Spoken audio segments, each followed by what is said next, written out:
I just watched Matt Armstrong's most recent video on his Bugatti Chiron Rebuild. And I think Matt Armstrong of the Rimac, like the Bugatti group, and Bugatti as a company just missed a huge opportunity here. What's up, y'all? I'm Manny, and welcome to the channel. If you care about cars at all and you don't know who Matt Armstrong is, or you care about the car industry, what rock have you been living under? I encourage you to look him up. His videos are pretty cool. So Matt Armstrong has built his fame and fortune over the last couple of years by taking on these really impossible builds and rebuilds, basically. So rebuilds and rebuild culture has taken off over the last couple of years. And specifically, car rebuilds have been huge, but Matt Armstrong specifically has stood out because of the speed and scale at which he has been able to execute on these, quite frankly, insane builds. The most recent build he's taken on is a Bugatti Chiron, which is possibly one of the arguably one of the most insane production vehicles ever made. See, I have notes on this because of how crazy I think this is. It's one of the craziest relatively modern hypercars. Bugattis are revered because of how many records they break and how insane the technological capability that goes into the creation of these vehicles is. They also cost a fortune. Like, the technological advancement it takes to create these vehicles is insane. Like, take for example, the engine of a Bugatti Chiron is a W16. That is 16 individual cylinders with 16 individual spark plugs. I actually just got a gift of a W18 engine that I'm excited to rebuild.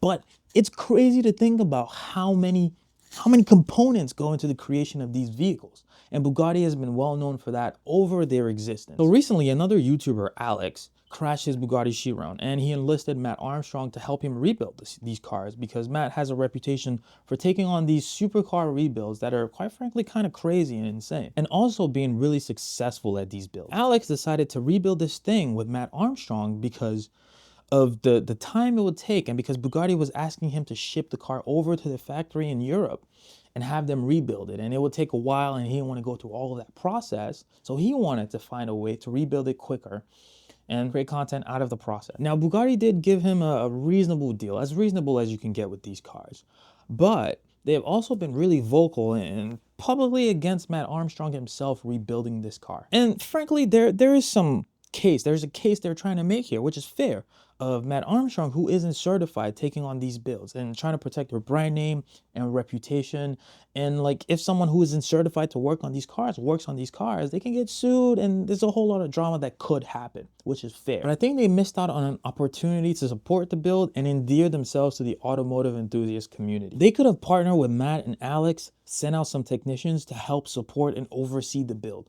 Or they could have brought in Matt and the team and Alex to help them rebuild and recertify the car in their factory while letting them create content of the process, which they were going to do anyway. But no, Matt Armstrong came out publicly and Bugatti came out publicly and were like, no, this is a specific car and you should not do this in a garage, and almost like issued a challenge saying it was not possible for them to rebuild this vehicle. Now, behind the scenes, they're all probably on good terms. These guys are super rich and they probably have deeper conversations that we'll never know about. But to the outside, it's almost like this challenge has been issued, and Matt Armstrong, as part of his brand, can't back down.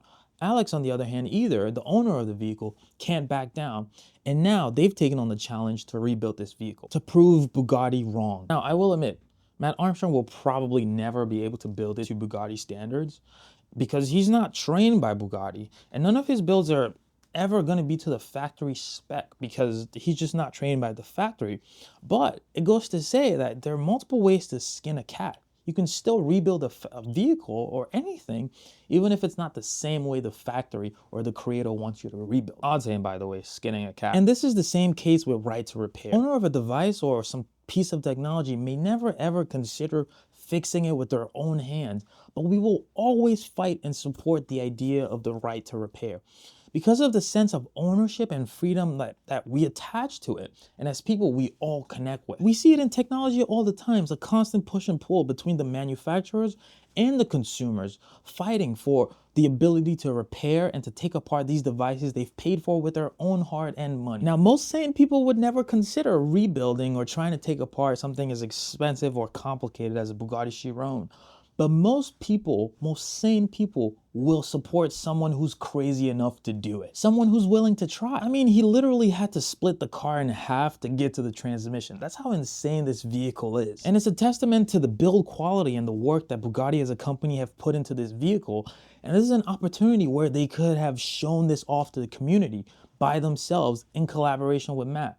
But now Matt has to do it with them looking like the bad guy. Now, Bugatti have said there are only 2 places in the world where you can actually do this, but Matt literally proved them wrong by doing this in a garage, in a car garage. And whether Matt is ever able to put this car back together or make it even roadworthy is a question we'll find out, and we don't know. But I think his fans will still support him whether or not he's able to. Because that's not the point.